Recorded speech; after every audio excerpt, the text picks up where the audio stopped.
Hola a todos, ¿qué tal?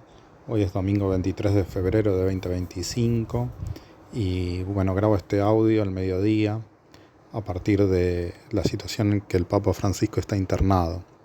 Ayer hubo un comunicado hablando de que su estado de salud se había deteriorado y que había tenido una crisis respiratoria y hubo que haberlo transfundido. Hoy el comunicado trajo un poco de calma porque se dijo que pasó una buena noche, que descansó, pero sigue señalando el comunicado que su estado continúa siendo crítico. Quienes somos creyentes nos sumamos a las oraciones para su pronta recuperación. De todas maneras, Francisco lleva prácticamente 12 años de pontificado y cumplió 88 años en diciembre pasado, con los cuales los rumores, intrigas y estrategias que circulan acerca de un nuevo papa son cada vez más frecuentes y más fuertes. Lo que sigue en este audio busca compartir con amigos y amigas alguna información sobre el mecanismo de elección del papa y las roscas que ya se iniciaron. Quienes reciben este audio saben que soy politólogo y sin haberme dedicado a estudiar estas cuestiones, soy un aficionado a conocer las disputas de poder en el interior de la Iglesia Católica. Entonces les cuento algunas cuestiones que conozco y que por ahí alguna de ustedes les puede resultar interesante. En primer lugar, les cuento que ante la muerte o renuncia del Papa, el Colegio Cardenalicio es quien tiene la función de elegir un sucesor. Este colegio se reunirá en un cónclave secreto y quienes sean cardenales menores de 80 años en el momento de su convocatoria van a integrar ese cónclave. Y si bien estos cardenales menores de 80 años pueden elegir como papa a cualquier bautizado varón, la regla es que elegirán al sucesor entre sus miembros, es decir, que entre alguno de ellos aparecerá un nuevo papa. Con lo cual, 80 años es un umbral que deja fuera a otros candidatos. El colegio cardenalicio está formado por cardenales que son elegidos por el Papa, con lo cual Francisco, en sus casi 12 años de papado, ha intervenido directamente en ir forjando su sucesión. Actualmente los cardenales menores de 80 años son 141, es decir, 141 elector, sobre un total de 254 cardenales. Una de las características del colegio cardenalicio es del colegio cardenalicio que fue formando Francisco, es que muchos cardenales son pastores de las periferias del mundo. Es decir, son obispos que pastorean o gobiernan diócesis o arquidiócesis de regiones alejadas, de países en los que la mayoría de la población no es católica o en países donde nunca antes hubo cardenales. Esto hace que muchos cardenales no se conocen entre sí. Hay muchos analistas que vienen diciendo que en caso de que se muriera o renunciara al Papa, los cardenales van a tener que invertir mucho más tiempo que en otros cónclaves en conocerse. Con lo cual acá tenemos una primera división entre cardenales pastores por una parte y cardenales curiales. Los cardenales curiales son quienes conforman la curia romana. Son los cardenales que viven en Roma, en la Santa Sede, y participan del gobierno de la Iglesia Católica con el Papa. Otra variable a tener en cuenta es el origen nacional.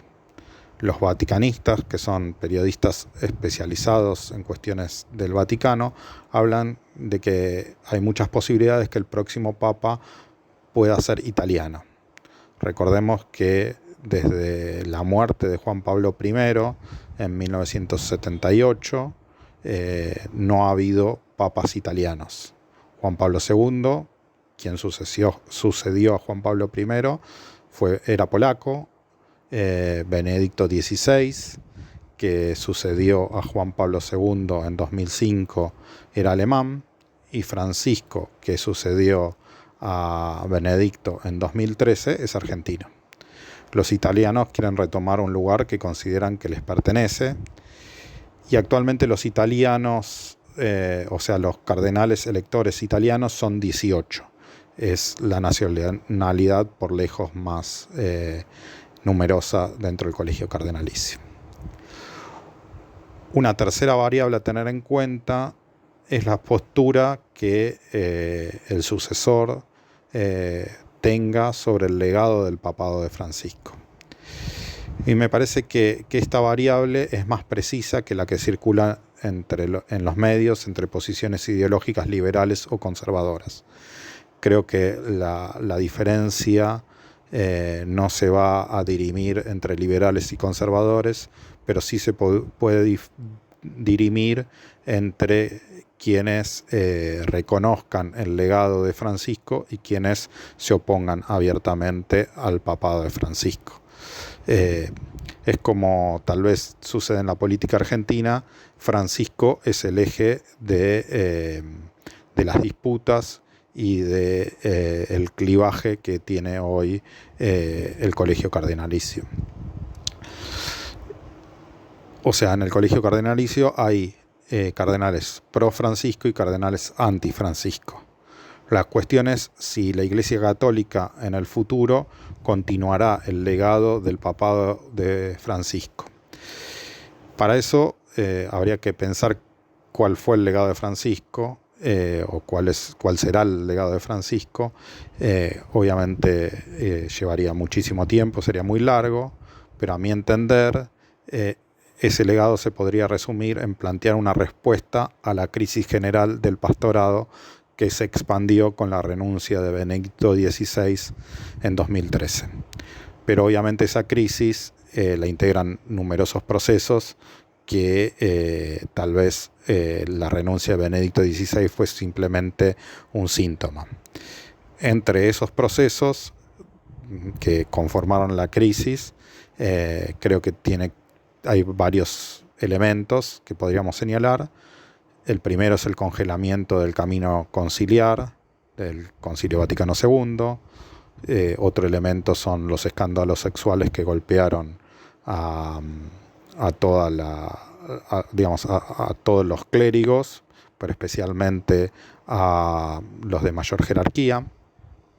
Otro elemento es la burocratización de la curia, o para decirlo de otra manera, una discusión sobre cuáles son las instituciones más adecuadas para llevar adelante el gobierno de la Iglesia Católica, lo que podemos llamar una crisis general del pastorado, de la forma de conducción del pueblo de Dios.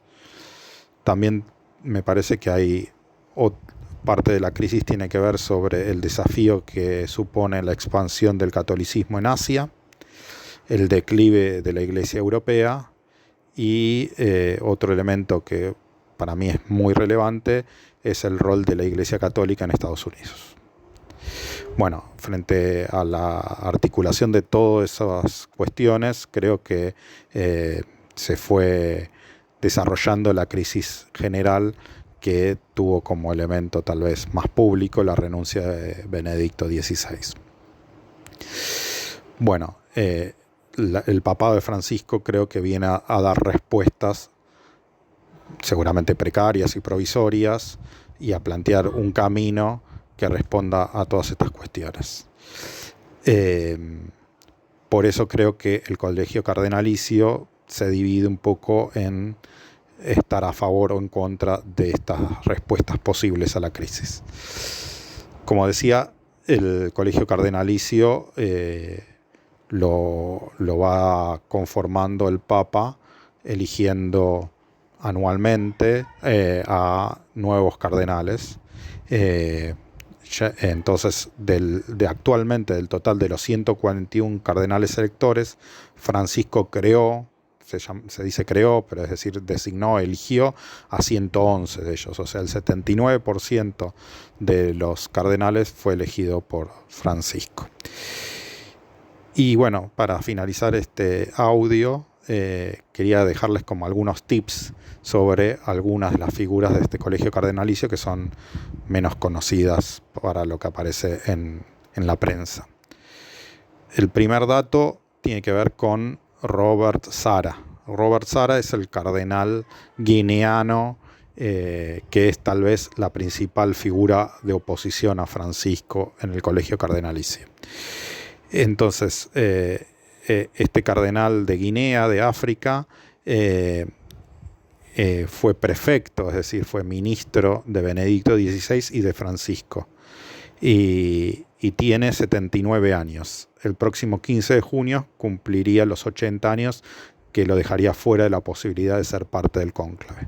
Con lo cual, si Sara es parte o no de un futuro cónclave, puede cambiar en gran medida el desarrollo del proceso de elección de un sucesor de Francisco. Ese sería mi primer tip. El segundo tip tiene que ver con lo que se habla en los últimos días de la candidatura de Pietro Parolin. Pietro Parolin es un cardenal italiano y en los últimos días los vaticanistas hablan de que podría ser el candidato de los conservadores. Pietro Parolin es el secretario de Estado del Vaticano, es decir, es el número 2 del Papa. Pareciera ser un candidato que puede resultar catch-all. ¿Por qué? Porque podría resultar un candidato para sectores conservadores si estos no pudieran elegir un candidato pura sangre como sería Sara. En segundo lugar es italiano. En tercer lugar es la mano derecha del Papa. En cuarto lugar está en la cúspide de la curia romana, con lo cual seguramente debe ser de los cardenales más conocidos por sus pares y que más cardenales conocen. Tiene 70 años, puede resultar muy joven para quienes no quieran que un próximo pontificado sea largo. Y mi tercer tip tiene que ver con dos cardenales argentinos. Me refiero a Víctor Manuel Tucho Fernández y Leonardo Sandri. Son dos cardenales argentinos y los dos son figuras muy importantes. Lo que sigue es una especulación mía, porque creo que ambos podrían ser lo que se llama como kingmakers, es decir, sin ser candidatos, podrían ser vitales para juntar votos y reunir voluntades que puedan elegir un sucesor. Tienen perfiles distintos, pero se podrían complementar.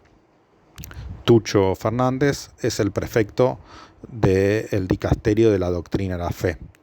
El Dicasterio de la Doctrina de la Fe tal vez es uno de los ministerios más importantes del Vaticano, y Tucho es del ala ultrafrancisquista. Tal vez es el cerebro teológico de Francisco. Es muy joven, tiene 62 años, y desde su lugar estratégico puede conocer y liderar o contener al sector más comprometido con la defensa del pontificado de Francisco. Para darse una idea, es el ministro del Dicasterio de la Doctrina de la Fe. Durante el papado de Juan Pablo II, ese lugar lo ocupó el cardenal Ratzinger, que desde ese lugar construyó su candidatura para convertirse luego en Benedicto XVI. Y el otro cardenal que yo les mencionaba es Leonardo Sandri, que es un cardenal argentino que no es elector, porque tiene 81 años. Fue una pieza clave de la curia romana, tanto en el papado de Juan Pablo II como de Benedicto XVI. Es de tendencia más conservadora, y a principios de este mes, de febrero de 2025, antes de ser internado, Francisco lo reeligió como vicedecano del Colegio Cardenalicio por 5 años más, cuando se especulaba o estaba previsto que fuese sustituido. Leonardo Sandri es un dignatario de la Iglesia con mucha trayectoria en ámbitos diplomáticos y eclesiales, y puede tener llegada a los cardenales con los que Tucho Fernández no tenga tanta afinidad, por trayectoria, por edad y por orientación ideológica. Bueno, hasta acá un panorama muy breve, tal vez el primero que les pueda hacer sobre la elección de un posible sucesor de Francisco. En otra oportunidad les contaré de otros candidatos como el filipino Tagle o el italiano Zuppi, y también me gustaría contarles sobre el sistema electoral. Quienes les interese saber más de esto, me avisan y preparo un nuevo audio.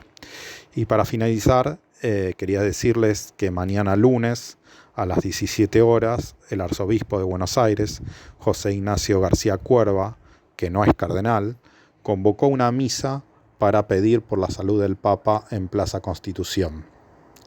Creo que es un momento muy importante para quienes, los que sean creyentes, se acerquen a un lugar, creo que emblemático también para el perfil del Papa y una articulación con lo que fue su ministerio como cardenal Bergoglio en la ciudad de Buenos Aires. Entonces están todos y todas invitadas a participar mañana lunes a las 17 horas en Plaza Constitución en una misa en el que se hará acción de gracias y se pedirá por la salud del Papa Francisco. Bueno, un saludo a todos y a todas. Gracias.